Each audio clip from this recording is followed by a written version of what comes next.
मैं बहुत ही बदनसीब लड़की थी। भगवान मेरी तरह किस्मत किसी भी लड़की का ना दे।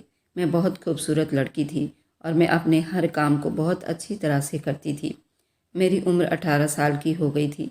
मैंने अभी तक अपने लिए किसी भी लड़के का चुनाव नहीं किया था और ये अधिकार सिर्फ मैं अपने माँ बाप को देना चाहती थी, क्योंकि मैं चाहती थी उनके एक्सपीरियंस से चुना हुआ लड़का मेरे लिए अच्छा साबित होगा। इसलिए मैं ऐसे बॉयफ्रेंड या दोस्ती में ज़्यादा दिलचस्पी नहीं लेती थी। मेरे कॉलेज के कई लड़के मुझसे दोस्ती करना चाहते थे। अब सुनिए अनामिका की आप बीती दुख भरी कहानी। ये कहानी पूरा सुनने के बाद अंत में ज़रूर बताना आखिर गलती किसकी थी। चलिए लिए चलती हूँ उस कहानी के तरफ। फूलों के बनाए गए सेज से कमरा महक रहा था। कमरे की खूबसूरती उस रात को मदहोश कर रही थी। किंग साइज बेड पर अनामिका का दिल जोर जोर से धड़क रहा था। उसके चेहरे पर एक अनजानी सी उदासी थी, जबकि ये वक्त बहुत ही खूबसूरत था। लेकिन फिर भी वह अपने आने वाले पल से ज़्यादा अपने बीते हुए कल पर उदास थी। सबसे ज़्यादा अपने पापा के लिए, जिन्होंने उसके सर पर हाथ रखते हुए उसे भीगी आंखों से देखते हुए उसके लिए भगवान से प्रार्थना की थी। वह कितनी ही देर उनकी आंखों में देखती रही। उसे बार बार अपने पापा का उदास चेहरा याद आ रहा था, जो शुगर के पेशेंट थे और हर वक्त ही बीमार रहते थे। उनको जिम्मेदारियों के बोझ ने वक्त से पहले बीमार और बूढ़ा कर दिया था। अनामिका उनकी बड़ी बेटी थी और उससे छोटा वेद, ये दोनों उनकी पूरी दुनिया थे। उनका दिल इन्हीं दोनों बच्चों के आसपास घूमता रहता था। उन्होंने अनामिका को फूलों की तरह पाला था और इतनी गरीबी के बावजूद उसे हर तरह की सुख सुविधा देने की कोशिश की थी। और अनामिका भी जानती थी मेरे पापा मेरी शादी करके कितना उदास होंगे, इसलिए खुद भी उन्हें बार बार याद कर रही थी। तभी कमरे का दरवाज़ा खुला और प्रियांशु अपनी हैंडसम पर्सनैलिटी के साथ अंदर दाखिल हुआ, जिसे देखते ही उसके सोचों की आंधियां एकदम से रुक गई थी। प्रियांशु के चेहरे पर एक खूबसूरत मुस्कुराहट थी। आज उसने अपनी लुक और पर्सनैलिटी से सबको हैरान कर दिया था। इसमें कोई शक नहीं था, अनामिका भी बहुत खूबसूरत थी, लेकिन वह उसकी खूबसूरती को मात दे बैठा था।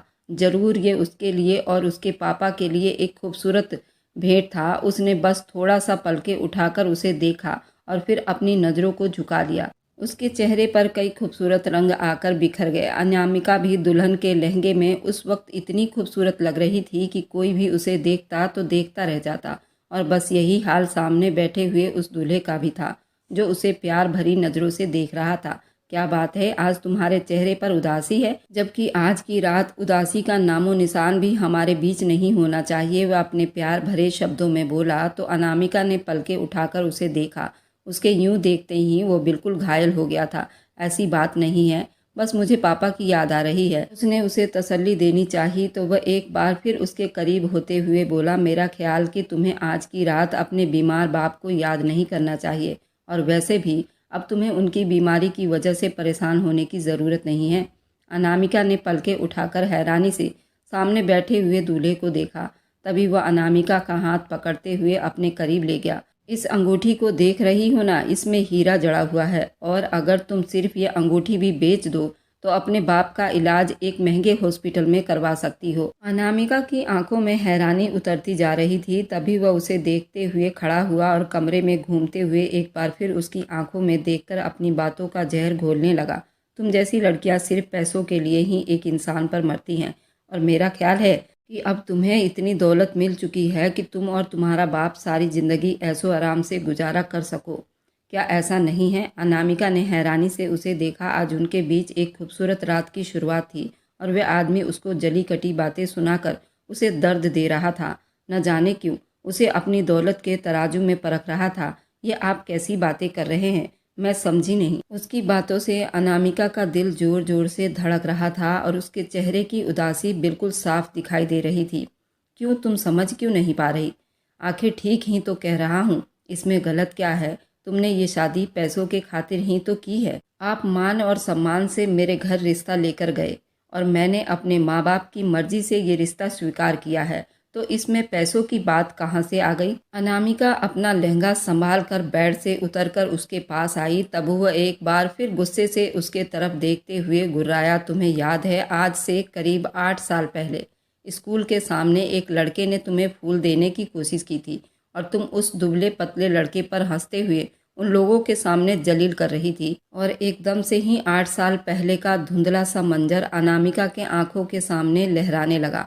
लेकिन वह अभी भी समझ नहीं पा रही थी कि उस किस्से का मेरी शादीशुदा जिंदगी से क्या लेना देना। तुमने ना सिर्फ उसका फूल लेकर उसके मुंह पर दे मारा था, बल्कि तुमने उसका मजाक उड़ाते हुए अपने दोस्तों में मेरी बेइज्जती भी की थी। और तुम्हें ये जानकर इतनी हैरानी होगी कि आज वही लड़का तुम्हारे सामने तुम्हारे पति के हैसियत से खड़ा है।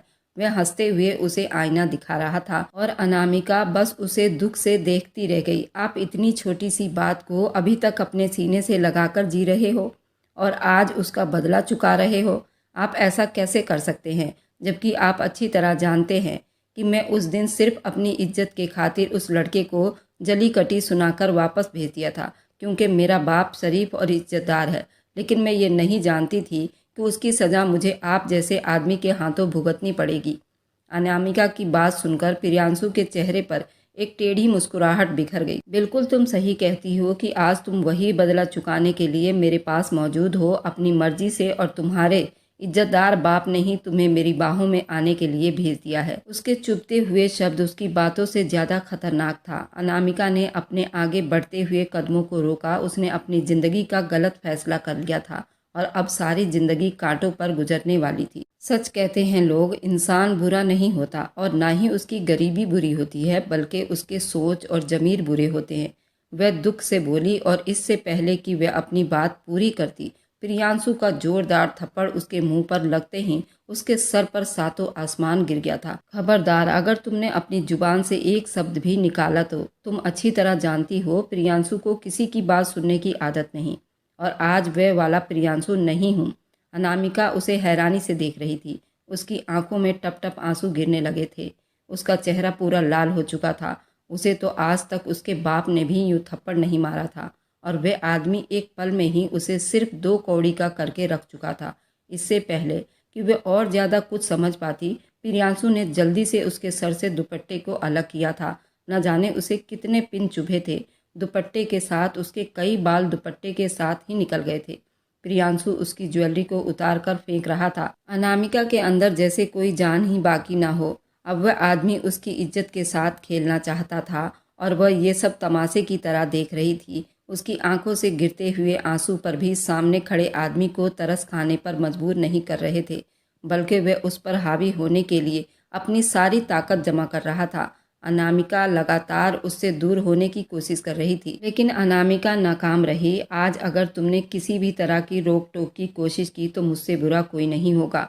वह आदमी अपने पूरे हवस के साथ उसके इज्जत को चकनाचूर कर रहा था और वह अपने सामने अपनी इज्जत को लुटता हुआ देख रही थी। उसने उसे यूं उधेड़ कर रख दिया जैसे कि वह एक जानवर हो। उसमें किसी तरह का कोई एहसास बाकी ना हो, ना ही कोई सपने हों। वह सोने के लिए लेट चुका था और अनामिका रोते हुए अपने ऊपर अफसोस कर रही थी। ये ऐसी रात होती जिसमें हर लड़की अपने पिया के घर आते ही खूबसूरत सपनों को सजा कर लाती है और फिर उन्हीं सपनों को साकार करने के लिए वो यहाँ रहने वाले हर आदमी को अपना समझकर उसके साथ हर जिम्मेदारी निभाती है। लेकिन अगर आते ही उसके साथ ये सलूक किया जाए तो फिर एक लड़की का अस्तित्व किस काम का। अनामिका के टूटे हुए सपने उसके दिल में चुभन पैदा कर रहे थे। रो रो कर उसकी आंखें पूरी लाल हो चुकी थी। वह तो जानती भी नहीं थी कि उसे इतनी छोटी सी गलती की इतनी बड़ी सजा दी जाएगी, और वह गलती भी उसकी नज़र में गलती नहीं थी। उसने आज तक किसी भी लड़के को अपने करीब नहीं आने दिया था, क्योंकि वह अच्छी तरह जानती थी कि उसका बाप एक गरीब इंसान है और वह अपनी बाप के इज्जत पर कभी भी आँच नहीं आने देगी। और आज ये सोच उसके लिए बवाल बन चुकी थी। वह पूरी रात उसने रोते हुए गुजार दी। वह तो सोच भी नहीं सकती थी कि जिंदगी उसके साथ इतना भयानक मजाक कर सकती है। वह लड़का जो उसे अपने लिए जीवन साथी चुना था, वह उसके सपनों पर पानी फेर रहा था। उसने सिर्फ अपना बदला पूरा करने के लिए ये शादी की थी। न जाने कब वह अपने हालत पर मातम करते करते सो गई। सुबह उसे जगते जगते काफ़ी लेट हो गई, क्योंकि रात के उस किस्से ने उसको बुरी तरह झकझोर कर रख दिया था। जैसे ही वह उठी, प्रियांशु कमरे में मौजूद नहीं था। उसने जांचती हुई नज़रों से इधर उधर देखना चाहा, लेकिन शायद वह कमरे से बाहर चला गया था। वह अपने दुखते हुए जिस्म के साथ उठी और नहाने वॉशरूम में चली गई। नहा करके वह बाहर निकली। दर्पण के सामने बालों को सूखा करते हुए उसकी नज़र अपने हुस्न पर पड़ी, जो अभी भी उसके चेहरे पर उस थप्पड़ के निशान थे। वह इस तरह तड़प उठी थी। बेशक उसका पति था, लेकिन वह उस पर इस तरह हक नहीं रखता था। अभी वह इन सब के बारे में सोच ही रही थी जब उसे अपने मोबाइल पर कॉल महसूस हुई। जिस नंबर से कॉल आ रहा था उसे देखकर अनामिका के चेहरे पर एक मुस्कान सी फैल गई थी, क्योंकि उसके छोटे भाई वेद का फ़ोन आ रहा था। नाम देखकर उसने हाथ बढ़ाते हुए कॉल अटेंड किया तो उसने वेद ने बात की और फिर उसकी सहेली को फ़ोन पकड़ा दिया। शिवानी उसकी बहुत अच्छी दोस्त थी, उम्र में सबसे बड़ी और काफ़ी मशहूर थी। कैसी हो अनामिका? खूबसूरत ज़िंदगी की शुरुआत की पहली सुबह, बहुत बहुत बधाई हो मेरी जान। उसकी मुस्कुराती हुई आवाज़ सुनकर अनामिका के चेहरे पर और ज़्यादा उदासी छा गई थी। अनामिका का चुप रहना शिवानी ने महसूस कर लिया था, इसलिए उससे नरम शब्दों में पूछने लगी, अनामिका क्या बात है, इतनी चुप क्यों हो? शिवानी, ये मेरी ज़िंदगी की खूबसूरत शुरुआत नहीं है, बल्कि ये ऐसी शुरुआत है जो मुझे बर्बाद करके रख देगी। अनामिका की बात सुनकर शिवानी चौंक गई थी। प्रियांशु तो बहुत अच्छा लड़का था और शादी वाले दिन तो अनामिका तुम बहुत खुश नज़र आ रही थी, और अब वह इतनी टूटी हुई और अकेला महसूस कर रही थी। फिर जैसे ही अनामिका ने उसे सारी बात बता दी तो वह हैरान होकर सारी बात सुनती रही। उसके दिल में बड़ा अफसोस हुआ था कि एक पढ़ा लिखा आदमी इस हद तक नीची हरकत करेगा, लेकिन अब कुछ नहीं हो सकता था। अनामिका के पापा की तो पहले ही तबीयत खराब रहा करती थी और वे अच्छी तरह जानती थी कि अनामिका उनकी लाडली बेटी है। अगर वह ये सब कुछ सुनेंगे तो एक पल के लिए भी बर्दाश्त नहीं कर पाएंगे। इसलिए अनामिका को समझाते हुए कहने लगी, अनामिका, हो सकता है कि उसने बदले की आग में बस एक थप्पड़ मारा हो। मुझे नहीं लगता अगर उसने तुमसे बदला ही लेना होता तो वह तुमसे शादी ही क्यों करता। उसने तुम्हें अपनी पत्नी बनाया है और वो भी पूरी दुनिया के सामने स्वीकार भी किया है। मुझे लगता है कि वह उसका बदला पूरा होने के बाद उसे एहसास ज़रूर होगा, और एहसास जुर्म मोहब्बत से ज़्यादा गहरा होता है। वह तुम्हें पहले से भी बढ़कर चाहेगा, लेकिन तुम्हें सब्र रखना होगा। और वह अनामिका को बड़ी बहन की तरह समझा रही थी, और वह उसकी बात सुनकर उसके अंदर एक उम्मीद की किरण जाग उठी थी। हो सकता है कि उस आदमी ने केवल अपना गुस्सा निकाला हो, अब वह तुम्हें सॉरी बोलकर मना लेगा। कुछ भी हो सकता है। उसे फ़िलहाल उस आदमी के बारे में कोई भी गलतफहमी नहीं रखनी चाहिए। वह जल्दी से मोबाइल रखते हुए तैयार होने लगी। उसका इरादा था कि वह बाहर जाकर सबके साथ नाश्ता करेगी। हो सकता है कि प्रियांशु भी नाश्ते की टेबल पर मिल जाए। अंदर ही अंदर वह देर से उठने की वजह से खुद पर अफसोस भी कर रही थी। तभी उसके कमरे के दरवाजे पर किसी की आने की आहट हुई। उसने उठकर दरवाज़ा खोला तो उसकी सास राजपति मुस्कुराते हुए उसे देख रही थी। आप दोनों ने उठने में काफ़ी देर कर दी, तो मैंने सोचा कि नाश्ते के लिए बहू के कमरे में जाकर कह दूं, क्यों ना आज सब मिलकर ही नाश्ता कर लें। अपनी सास की बात सुनकर एक मुस्कुराहट उसके होठों पर फैल गई थी। लेकिन मम्मी जी, वह तो चले गए हैं, मैं अभी तैयार होकर आती हूँ। क्या मतलब, कहाँ चला गया प्रियांशु? सास की आंखों में सवालिया निशान देखकर वे एक बार फिर अटक गई। मम्मी जी, प्रियांशु तो मेरे उठने से पहले ही नीचे चले गए थे। ठीक है, तुम तैयार हो जाओ, मैं देखती हूँ। वह ये कहकर वापस लौट गई और वह सोचती हुई तैयार होने लगी। आखिर वह इतनी सुबह कहाँ जा सकता है? उसे तो लगता था कि शायद वह नाश्ते के लिए अपनी माँ के पास चला गया है, लेकिन वह वहाँ भी नहीं था। हल्का फुल्का तैयार होने के बाद वह नीचे आई।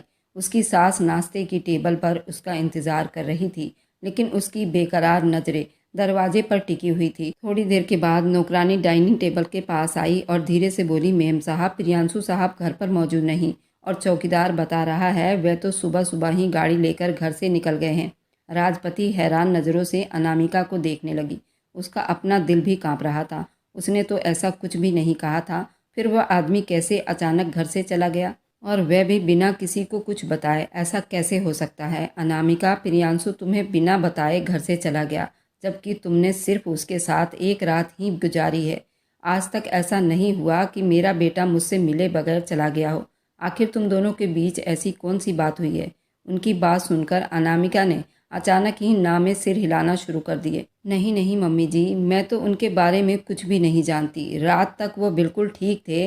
वह फिलहाल अभी रात के बातों को छुपाना चाहती थी। राजपति ने मोबाइल निकाला और उससे पहले कि वह उससे बात करती, जब व्हाट्सएप पर एक वॉइस मैसेज मिला। वह ओपन करते हुए कान के पास ले जाकर सुनने लगी। लेकिन जैसे जैसे वह उसे सुनती जा रही थी, न सिर्फ वो बल्कि अनामिका का रंग बिल्कुल पीला पड़ता जा रहा था। उसके दिल की धड़कनों का शोर उसे अपने कानों में साफ सुनाई दे रहा था। वह तो सोच भी नहीं सकती थी कि उसकी ज़िंदगी की शुरुआत इतनी भयानक होगी। उस आदमी के शब्द ना हो, बल्कि कोई शीशा हो जो उसके कानों में चुभ रहा था। मैं हमेशा के लिए जा रहा हूँ, और तब तक जब तक ये लड़की इस घर में है। आप जानती हैं कि मुझे कितना बड़ा धोखा हुआ है। उस लड़की ने, ये एक बुरी कैरेक्टर की लड़की है जो कई लड़कों के साथ अपने रिश्ते बना चुकी है, और अब मुझे धोखा देने के लिए मेरी ज़िंदगी में आ गई है। मुझे इसने बहुत मायूस किया है। आप इसे अभी और इसी वक्त घर से निकाल दो, क्योंकि मैं अब इससे कोई रिश्ता नहीं रखना चाहता। व्हाट्सएप नोट खत्म हो चुका था और राजपति कहर बरसती नज़रों से अनामिका को घूर रही थी। तुम्हें शर्म नहीं आई मेरे बेटे को धोखा देते हुए? मेरे चांद जैसे बेटे में ऐसा क्या था जो तुम जैसी मिडिल क्लास लड़की को वो पसंद कर बैठा? मैं तो उससे पहले ही कहती थी कि मिडिल क्लास घराने की लड़कियां पैसों के लिए अपनी इज्जत तक बेच देती हैं। और राजपति का शब्द सुनकर अनामिका को अपने ही कानों पर विश्वास नहीं हो रहा था। मम्मी जी, ऐसी कोई बात नहीं है। राम जी की कसम, मैं बेकसूर हूँ। अच्छा, तुम बेकसूर हो इसलिए तुम्हारा पति तुम्हें पहला दिन शुरू होते ही तुम्हें एक बुरी लड़की बोलकर हमेशा के लिए छोड़कर चला गया है। मेरा बेटा तुम्हारी वजह से डर गया है और उसकी ज़िंदगी की खुशियाँ ख़त्म हो चुकी है। तुम डाइन हो, लड़की नहीं हो जो मेरे बेटे की खुशियों को निगल गई हो। तुम्हें अभी और इसी वक्त यहाँ से जाना होगा। अनामिका तो उन्हें बस एक टक देखती रह गई। उसकी आंखों से आंसू लगातार बह रहे थे, लेकिन सामने खड़ी औरत पर उसका कोई असर नहीं हो रहा था। इसलिए अनामिका जल्दी से आगे बढ़ी और उसके पैरों में बैठकर विनती करने लगी, मम्मी जी, भगवान के लिए ऐसा ना करें। मैं बेकसूर हूँ। मैं नहीं जानती प्रियांशु को कौन सी गलतफहमी हुई है। मुझे माफ़ कर दें। मेरा इस सब में कोई कसूर नहीं है, बल्कि आप अभी प्रियांशु को कॉल करें और उन्हें समझाएं। मेरा बाप बीमार है।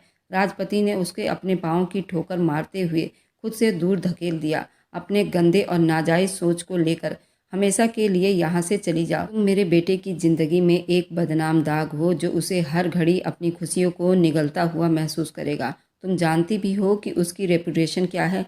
वह तुम्हारी वजह से अपनी इज्जत खराब नहीं करना चाहेगा। मैं तुम्हें एक मिनट भी यहाँ बर्दाश्त नहीं करूँगी। ये कहते हुए अंदर चली गई और अनामिका फर्श पर बैठी अपने घुटनों के बल रो रही थी। नौकरानियाँ उसकी बेइज्जती का तमाशा देखते हुए वहाँ जमा थे।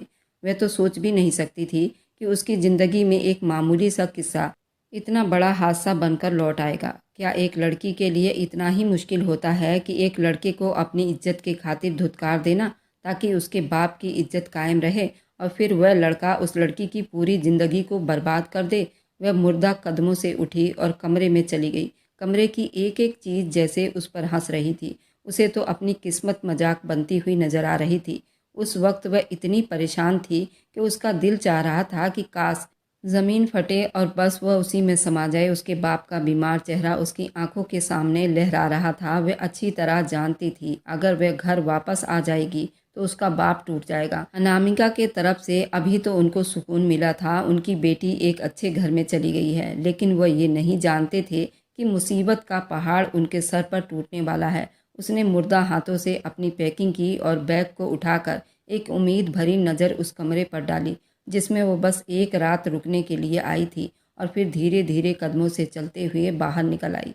राजपति ने पहले ही ड्राइवर को हुक्म दे दिया था कि वह उसे अपने घर छोड़ाए। वह गाड़ी में आकर बैठी तो एक बार फिर टूट कर रो पड़ी। उसे बार बार अपनी अहंकार का एहसास सता रहा था। क्या लड़की होना इतना दुश्वार है कि वह सारी ज़िंदगी उसी दुख में गुजार देगी? काश वो पैदा ही ना होती और उसका बाप सिर्फ 2 बेटों का बाप होता। आज उसकी जिम्मेदारी एक बार फिर उसके बूढ़े बाप के कंधों पर तो ना आती। ड्राइवर ने उसे अपने मायके के दरवाजे पर उतार दिया और खुद गाड़ी लेकर वापस चला गया। कितनी ही देर वह दरवाजे को देखती रह गई जहाँ से वह कल उम्मीद और खुशियों के साथ विदा होकर आई थी। आज वह एक ही रात में उस दरवाजे पर खड़ी थी। उसने धीरे से हाथ बढ़ाकर दरवाज़ा खोला और वे आंगन में ही थे जब उनकी नज़र अपनी बेटी पर पड़ी। उनके दोस्त यार भी सब वहीं थे। अपनी बेटी को यूँ टूटी हुई हालत में देखकर वह जल्दी से आगे बढ़े और अनामिका बस उन्हें रोते हुए देखती रही। घर में अभी तक काफ़ी रिश्तेदार मौजूद थे जो उसे शक भरी निगाहों से देख रहे थे, जो अनामिका को काट खाने के लिए काफ़ी था। उसकी माँ आगे बढ़ी और उसे गले से लगा लिया। क्या बात है अनामिका बेटी, इतनी जल्दी सुबह तुम यहाँ पर, और प्रियांशु किधर है? वह तुम्हारे साथ नहीं आया? माँ, उस आदमी ने हमारे साथ धोखा किया है। उसने बस एक रात के लिए मुझे अपनी दुल्हन बनाई थी और मुझसे अपना बदला ले लिया, क्योंकि मैंने कुछ साल पहले उसे अपमानित किया था। उसे मुझे सबके सामने प्रपोज किया था और मैंने उसका प्रपोजल एक्सेप्ट नहीं किया था। मैंने कहा था कि मैं अपने माँ बाप की मर्जी से शादी करूंगी और मुझे ये सब बातें अच्छी नहीं लगती। मम्मी, उसने मुझे गलत लड़की कहकर अपने घर से निकाल दिया है। आप यकीन करें, आपकी बेटी बेकसूर है। वह रोते हुए अपनी माँ को सब कुछ बता रही थी और रंजीत साहब तो अपना दिल थाम कर वहीं बैठते चले गए। घर में मौजूद मेहमानों के बीच कानाफूसी शुरू हो गई। सभी जानते थे रंजीत साहब ने अपनी बेटी की शादी अमीर घराने में की है। वही लोग जो कल तक उसकी किस्मत पर नाज कर रहे थे, अब उसे शक भरी निगाहों से देख रहे थे कि अनामिका की किस्मत सच में कितनी बुरी है। आज उसे यूं देख रहे थे जैसे सारी गलती उसी की हो। आखिर वे तो उसके पिता थे और उनको तो मालूम ही होगा उनकी लड़की ऐसी नहीं है जो उसने एक रात में ही इसे वापस भेज दिया। बिना वजह कोई क्यों अपनी पत्नी को गलत साबित करेगा? उसका करैक्टर ठीक नहीं है। हो सकता है इसमें सारी अनामिका की ही गलती हो। मैं तो पहले ही रंजीत भाई को कहती थी, लड़कियों को इतनी छूट नहीं देनी चाहिए जितनी उन्होंने अपनी बेटी को दे रखी थी। अब नतीजा देख लिया ना, उस लड़की ने बाप का सर झुका दिया है हमेशा के लिए। जितने मुंह उतनी बातें थी। लोग तो बातें बना बना कर वापस चले गए, जबकि रंजीत साहब की तबीयत हद से ज़्यादा बिगड़ चुकी थी। वह कैसे भूल सकते थे कल कितने अरमान से उन्होंने अपनी बेटी की शादी की। वे लोग जब रिश्ता करने के लिए आए तो कितने अच्छे बनकर दिखा रहे थे। वह लड़का तो जैसे उनके कदमों में बैठा जा रहा था। यही सब कुछ देखते हुए उन्होंने अपनी बेटी की शादी कर दी। उन्हें किसी भी हीरे और जेवर से कोई मतलब नहीं था, ना ही वह उनकी बड़ी बड़ी गाड़ियों और बंगलों को देखकर अपनी बेटी को ब्याहा था।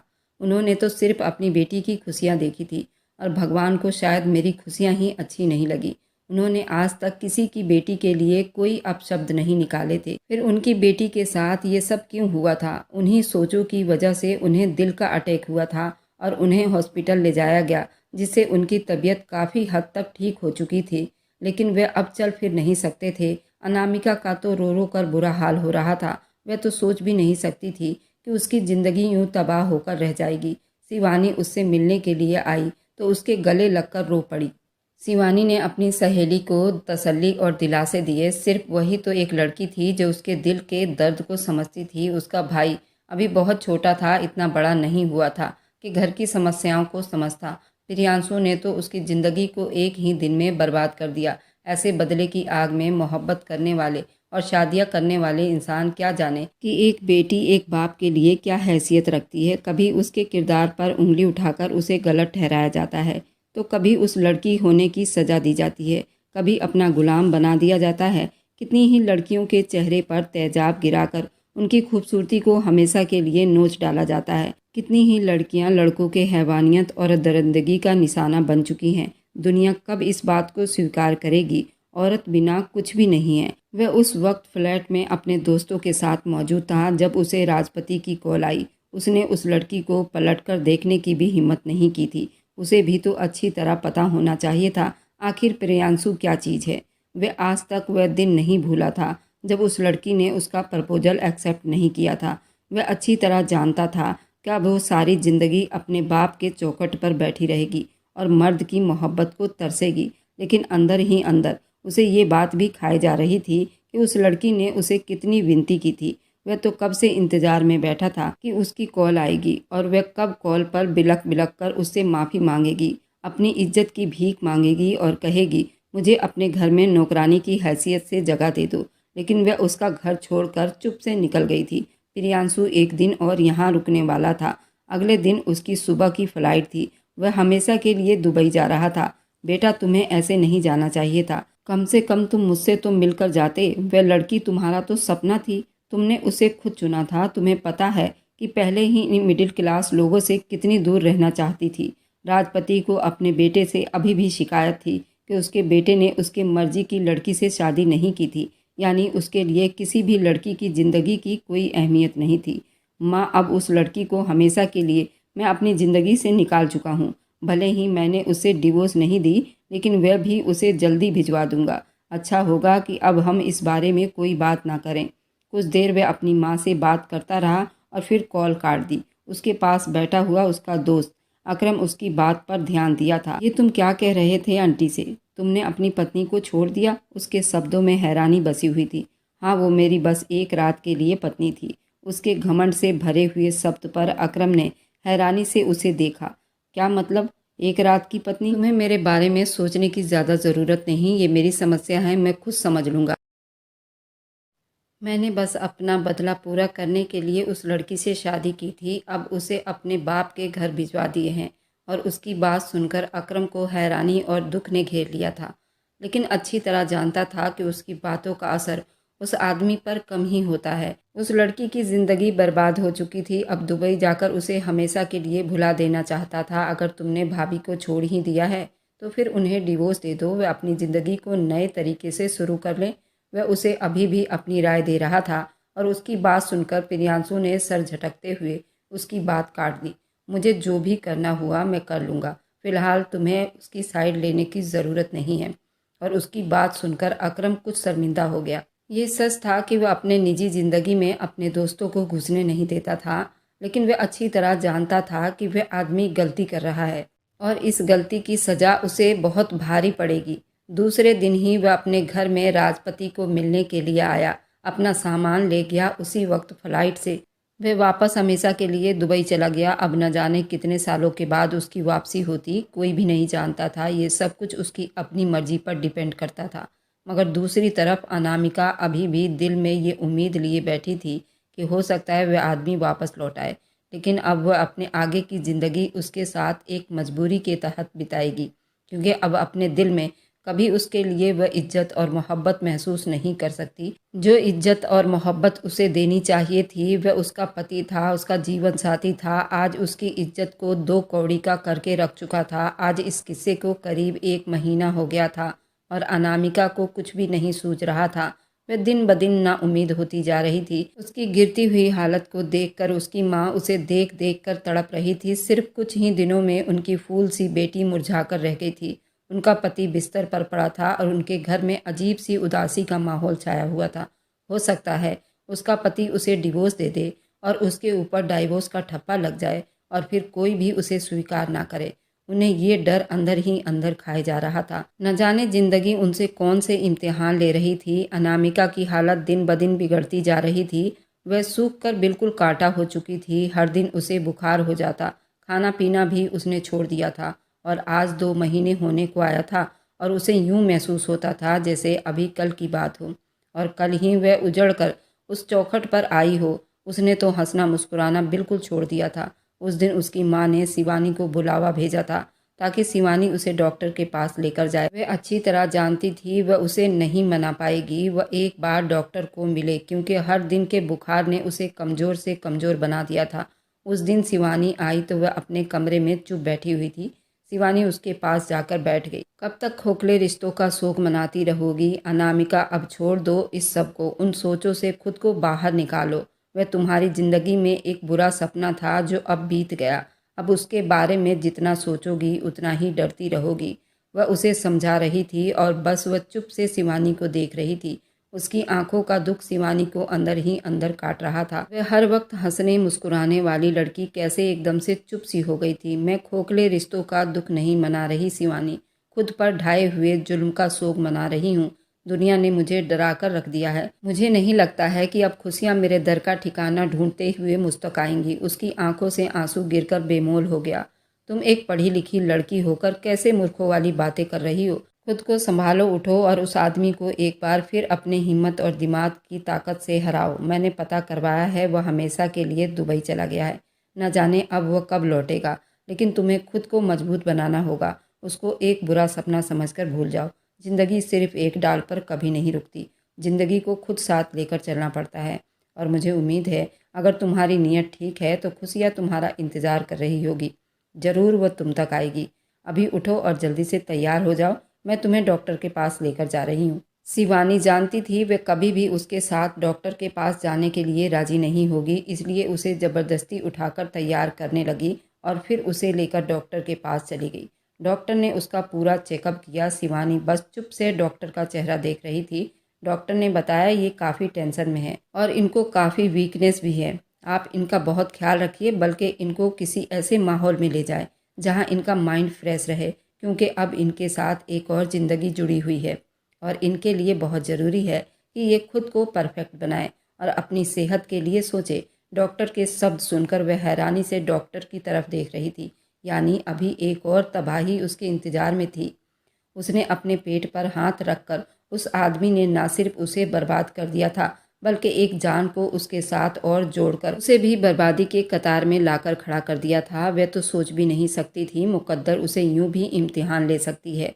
अब उसकी आंखों से आंसू टिप टिप बरसने लगे थे। अब इस बच्चे का भविष्य क्या होगा? शिवानी ने उसे सहारा दिया और बाहर लेकर आई। वह अच्छी तरह जानती थी कि अब उसकी कंडीशन क्या होगी। अब ये बच्चा, वह रोते हुए शिवानी के गले लग गई। शिवानी उसे लेकर घर आ गई और जैसे ही ये खबर घर में सबको पता चली तो जैसे सबके सर पर आसमान टूट पड़ा। ऐसा नहीं था कि वह खुश नहीं थे, उन्हें खुशी हुई थी कि भगवान ने उनकी बेटी की ज़िंदगी जीने के लिए एक नया दरवाज़ा खोल दिया था। एक उम्मीद का सिरा उनके हाथ में लग चुका था, लेकिन उन्हें अंदर ही अंदर ये उदासी भी खा रही थी कि अब इस बच्चे का भविष्य क्या होगा। वे अच्छी तरह जानते थे जिस आदमी ने अपनी पत्नी को पत्नी स्वीकार नहीं किया, वह अपने बच्चे को कैसे स्वीकार करेगा। अनामिका की माँ अब अनामिका का पहले से ज़्यादा ख्याल रख रही थी और अब वह खुद भी काफ़ी हद तक ठीक दिखाई दे रही थी। शिवानी हर दिन कुछ टाइम निकालकर उसके पास आ जाती और उसको बातों में लगाती, उसके दिल में भरोसे और उम्मीद का दिया जलाने की कोशिश करती।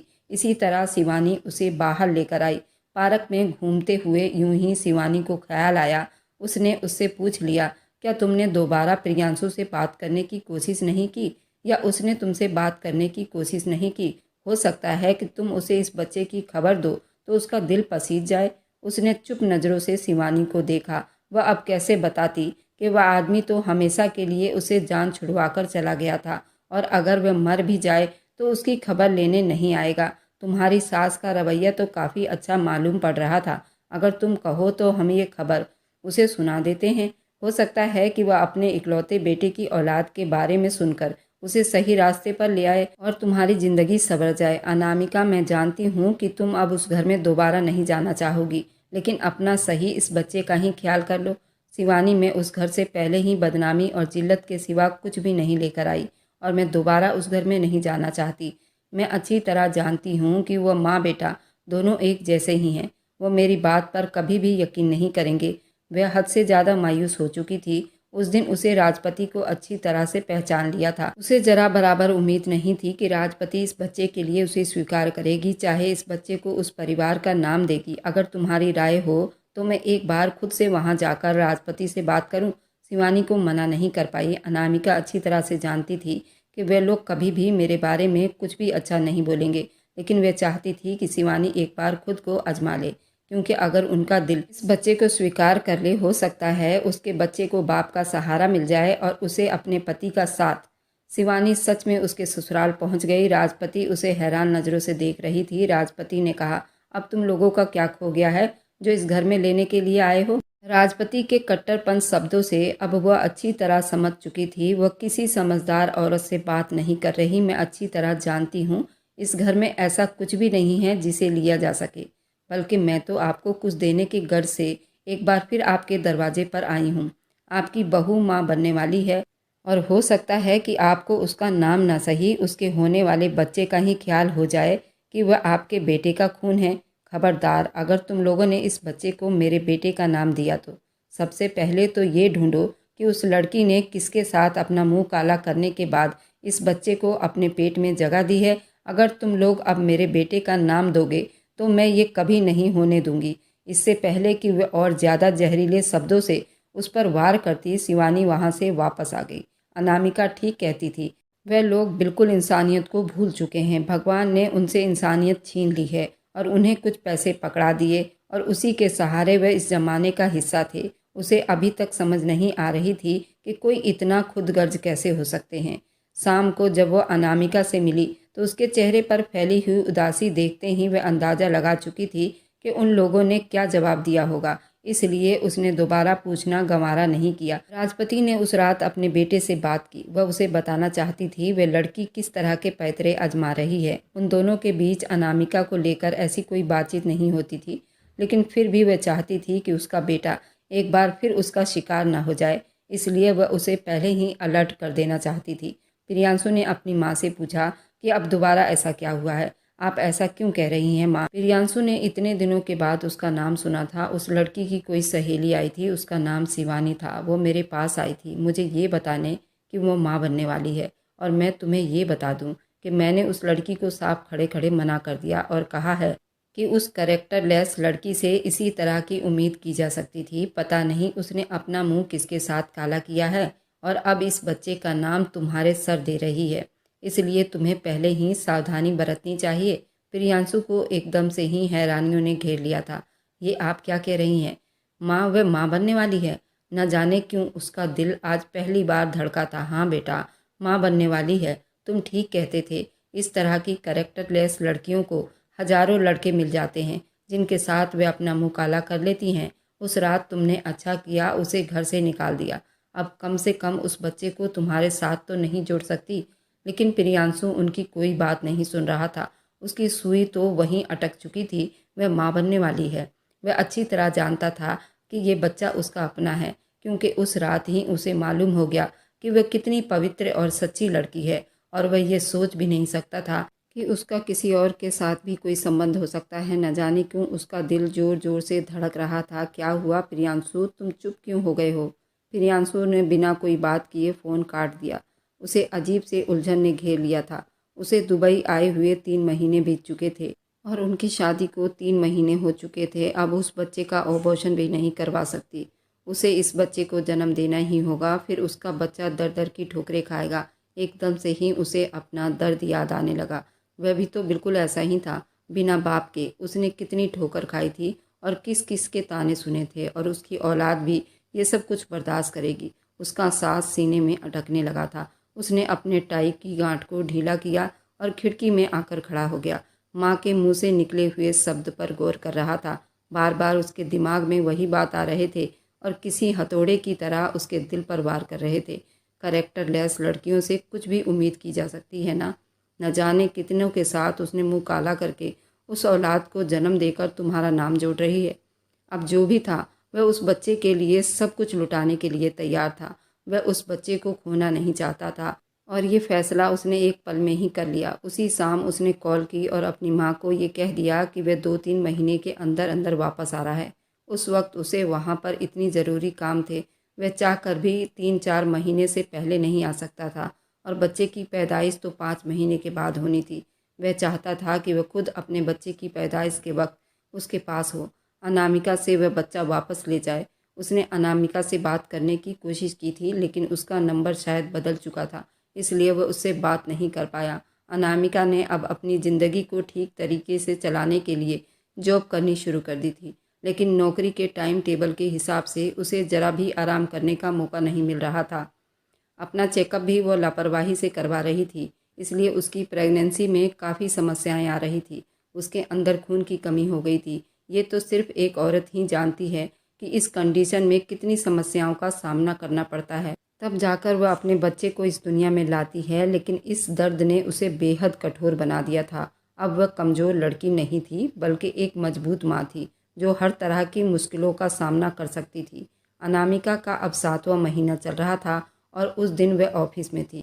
सुबह से ही उसकी तबीयत कुछ गड़बड़ थी। उसकी माँ ने लाख मना किया आज वह ऑफिस ना जाए, लेकिन वह फिर भी ऑफिस के लिए चली आई, क्योंकि आज उसकी एक ज़रूरी मीटिंग थी। उसका ऑफिस जाना बेहद ज़रूरी था। उसी शाम प्रियांशु भी हिंदुस्तान आ गया था। उसने रात में ही अनामिका की सारी डिटेल निकलवा लिए थे और आज उससे मुलाकात करने के लिए उसके ऑफिस चला आया था। वह उसे बता देना चाहता था कि वह ये बच्चा अपने साथ ले जाएगा। वह ऑफिस के बाहर उसका इंतज़ार करता रहा। जब थोड़ी देर के बाद वह बाहर आती हुई दिखाई दी। वह बहुत कमज़ोर नज़र आ रही थी। उसने अपने आसपास शॉल लपेटे हुए भारी भरकम पेट के साथ चलते हुए अपने ही सोचों में गुम नज़र आ रही थी, जब एकदम से ही प्रियांशु उसके सामने आकर खड़ा हुआ। वह कितनी ही देर उसे देखती रही और फिर उसके करीब से गुजरने लगी। जब प्रियांशु ने हाथ बढ़ाकर उसका बाजू पकड़ लिया, खबरदार, अगर तुमने मुझे हाथ लगाने की कोशिश भी की तो तुम अपना हर हक खो चुके हो और उसे कभी भूलना भी मत। प्रियांशु को उसकी आंखों में चिंगारियां निकलती हुई नजर आ रही थी। मैं तो खुद हैरान था कि उसने एक भीगी बिल्ली सी लड़की को शेर बनते देखा था। मैं यहाँ सिर्फ अपने बच्चे, इससे पहले कि वह अपनी बात पूरी करता, जब उसके मुंह पर एक जोरदार थप्पड़ पड़ा और उसका रंग सुर्ख लाल होना शुरू हो चुका था। क्या कहा तुमने? तुम्हारा बच्चा? तुमने मुझे कैरेक्टर लेस लड़की साबित किया है और उसके बाद तुमने अपने घर से निकाल दिया था, और अब इस बच्चे पर तुम्हारा कोई हक नहीं। आज के बाद मुझे अपने बच्चे के आसपास भी तुम नज़र नहीं आना, नहीं तो मैं तुम्हें काट के रख दूंगी। वह गुस्से के जैसे थर-थर कांप रही थी जब एकदम से ही प्रियांशु आगे बढ़ा और उससे पहले कि वह और ज़्यादा कुछ कहती, अनामिका चकराकर उसके बाजू में ही गिर गई थी। प्रियांशु का तो जैसे हाथ पांव फूलने लगे थे।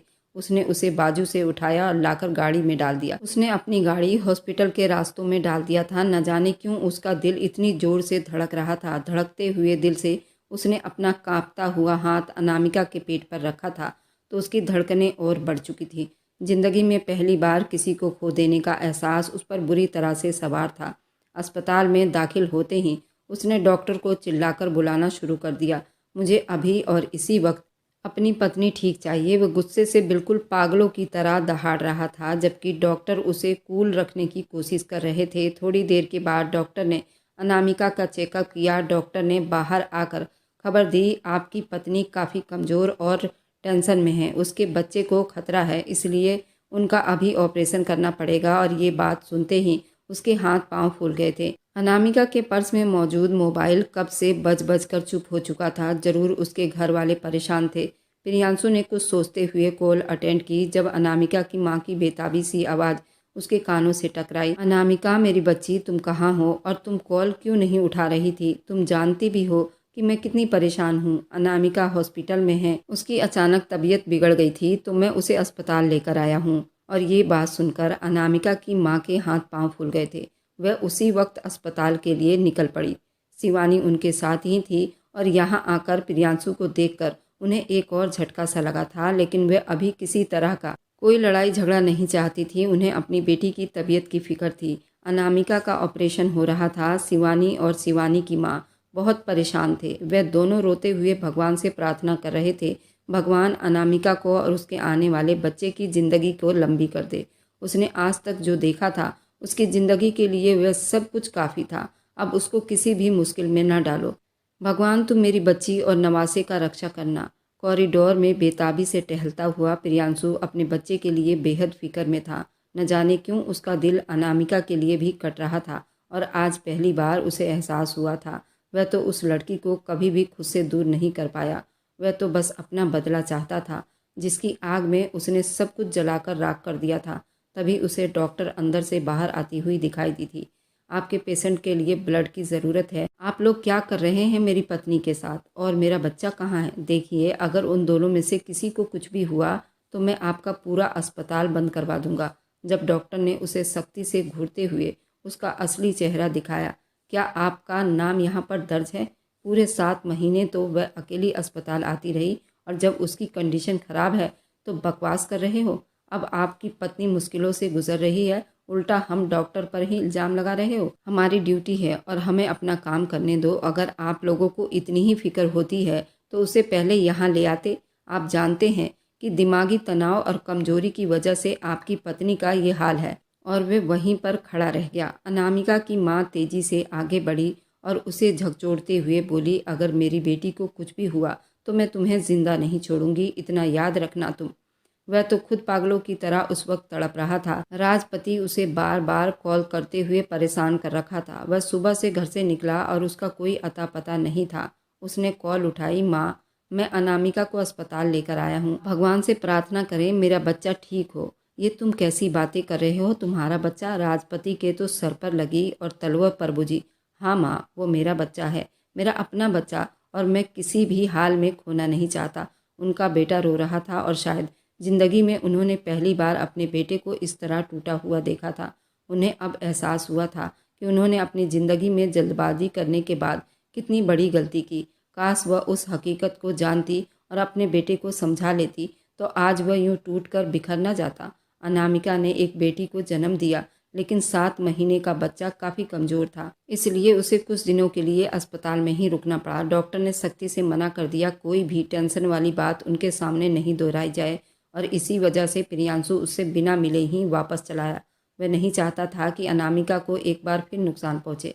वह अच्छी तरह जानता था कि वह कुछ महीने के बाद उसे मना लेगा, चाहे अनामिका के पाँव ही क्यों न पड़ना पड़े। हॉस्पिटल से डिस्चार्ज होने के बाद अनामिका घर पर ही मौजूद थी। वह गोल मटोल सी परी की तरह दिखाई देने वाली बच्ची काफ़ी कमज़ोर थी, लेकिन फिर भी अनामिका के लिए वह चांद का टुकड़ा थी, जिसे हाथ में लिए वह सारे जहाँ की तकलीफ़ों को भूल जाती। आज उसकी डिलीवरी को पूरे 5 महीने हो चुके थे और आज ही उसने वकील से बात करते हुए प्रियांशु को नोटिस भेजा था कि उसे प्रियांशु से डिवोर्स चाहिए, जिसे देखते ही वो भड़क उठा और उसी वक्त गाड़ी निकालकर अपनी माँ को साथ लिए अनामिका के घर जा पहुँचा।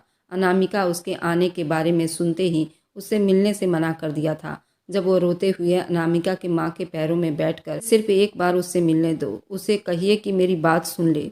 आज उसकी अपनी हालत बहुत बुरी थी, लेकिन उसके पास कोई चारा नहीं था। राजपति का दिल अपने बेटे को देखकर कट रहा था। वह भी अपने बहू और पोते से मिलने के लिए विनती कर रही थी। जब थोड़ी देर के बाद अनामिका बाहर आई, अनामिका के हाथ में वो गोल मटोल सी बच्ची को देखते ही प्रियांशु का दिल धड़क उठा। वो बेताबी से उसकी तरफ बढ़ा। जब अनामिका ने उसे वहीं रोक दिया, खबरदार, अगर तुमने मेरे बच्चे को हाथ भी लगाया तो तुम्हारा इस पर कोई हक नहीं। ये सिर्फ मेरी बेटी है। तुम्हारी माँ ने ये कहा था कि ऐसी लड़कियों का कोई भरोसा नहीं। बच्चा किसी और का और हमारे सर थोप रही है, इसलिए इस बच्ची को मैं तुम्हें नहीं दे सकती। अनामिका, मुझे माफ़ कर दो। मुझे एक बार अपने बच्चे को सीने से लगाने दो। प्रियांशु उसके तरफ बढ़ते हुए रो रहा था। वह रूई जैसी मासूम बच्ची उसने देखा, वह थोड़ा सा मुस्कुरा रही थी। वो बिल्कुल हूबहू प्रियांशु की फोटोकॉपी थी और राजपति भी तरसती नज़रों से उसे देख रही थी। अनामिका के लाख विनती करने के बाद भी वह खाली हाथ अपने घर लौट आया था। उसे किसी भी कीमत पर माफ़ करने के लिए तैयार नहीं थी। उसने अदालत में केस दर्ज कर दिया। उसे हर हाल में प्रियांशु से डिवोर्स चाहिए, जबकि प्रियांशु बिल्कुल भी अनामिका को डिवोर्स नहीं देना चाहता था और दोनों अपनी अपनी जिद पर अड़े हुए थे। आज उसे अपनी गलतियों के बोझ ने कमज़ोर बना दिया था। वह उसी कमरे में पड़ा रहता, उस रात को याद करता रहता जिस रात उसने अनामिका के साथ जानवरों जैसा सलूक किया था। उसे किसी तरह से भी उसकी आंखों की उदासी नहीं भूल पाती थी। उसके आंसू उसको बेचैन बनाती रहती थी। और फिर उसे अपनी बच्ची की चमकती हुई आंखें जो देखकर उसे मुस्कुरा रही थी। प्रियांशु का दिल चाहता था कि उसे उठाकर अपने सीने से लगा ले, लेकिन वह ये भी समझता था कि वह उस बच्चे पर कोई अधिकार नहीं रखता। आज तक उसने उसकी माँ के साथ जो भी किया था वह माफ़ी के लायक नहीं था। उसने अनामिका के ऑफिस के सामने उसका पैर पकड़ लिया, लेकिन अनामिका के दिल में नरमी नहीं आई थी। जिन लोगों के सामने कल तक वह उसे कैरेक्टर लेस लड़की कहकर बदनाम कर चुका था, उन सब के सामने नाक रगड़ते हुए माफ़ी मांग लेगा। लेकिन अनामिका का एक ही जवाब था, मुझे तुमसे कोई संबंध ही नहीं चाहिए। मैं कभी भी तुम्हारे साथ नहीं रह सकती। तुमने एक बार मेरे साथ धोखा किया है और मैं दूसरी बार तुम पर यकीन नहीं कर सकती।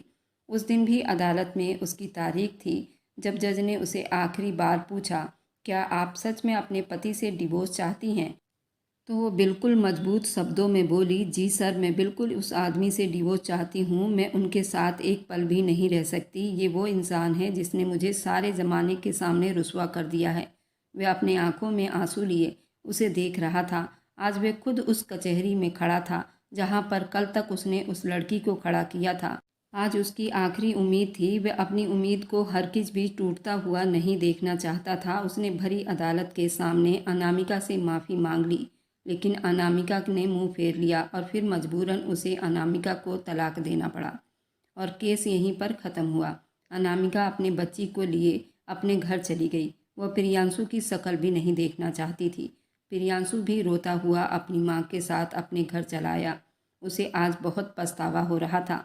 आप लोग कमेंट में बताइए, क्या अनामिका ने सही फैसला किया या गलत किया? क्या अनामिका को प्रियांशु को माफ़ कर देना चाहिए या नहीं? अगर आप लोगों को मेरी कहानी अच्छी लगती है तो लाइक और सब्सक्राइब करते जाएं, रोज़ नई रोमांटिक कहानी के लिए।